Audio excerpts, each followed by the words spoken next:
ஒரு கையாளாவாதனுடைய ஆட்சி நடந்துட்டு இருக்கு.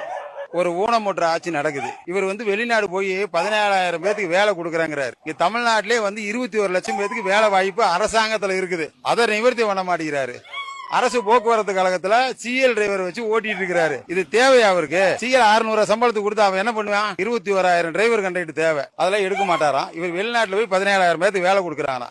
எவன பைத்தியாரனாக்குறான்? டீச்சர்ஸ் எல்லா ஸ்கூல்லயும் கம்மி. அப்ப அன்பில் மகேஷ் பொய்யாமொழி 250 ஸ்கூலை மூடுறாரு. எப்படி டீச்சர்ஸ் எடுத்து போட்டா ஸ்கூல் நடக்கும்? டீச்சரே இல்லாம ரிட்டையர் ஆகிறவங்க பூரா ஸ்கூலை மூடிட்டு இருக்கிறாரு. இவரு சாதனையா? இது அன்பில் மகேஷ் பொய்யாமொழியோட சாதனையா? இது மு.க. ஸ்டாலின் என்ன சாதனை பண்ணிட்டாரு இது வரைக்கும்? கரண்ட் பில்லு ஏறிடுச்சு தரேன்னு சொன்னாரு. ஏன்னா 5 லட்சம் பேருக்கு வேலை வாய்ப்பு இருக்குது. ஆனா இவரு கொடுக்க மாட்டார். இவர் கண்டிப்பா கொடுக்க மாட்டார். தமிழ்நாட்டில் இல்லாத வேலையே கிடையாது. ரெவன்யூ டிபார்ட்மெண்ட்ல இருந்து, டிரான்ஸ்போர்ட்ல இருந்து, இபி டிபார்ட்மெண்ட்ல இருந்து, கலெக்டர் ஆபீஸ் வரல வேலை வாய்ப்புகள் இருக்குது. அதுக்கே இவர் வேலை வாய்ப்பு கொடுக்கல. ஏன்னா இவர்கிட்ட காசு இல்ல.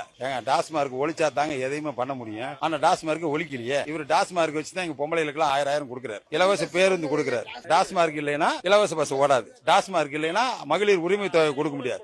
அதுலயும் தாசில்தார் இருந்து எல்லா நிர்வாகியும் எல்லாம் சேர்ந்து ஊழல் பண்றாங்க. போன மாசம் முகாம் போட்டாங்க. அப்புறம் ஒரு முகாம் போட்டு 40 நாள் தீர்வு காணுன்னு சொல்றாரு. பட்டாசிட்டாவெல்லாம் கொடுக்கறனாரு.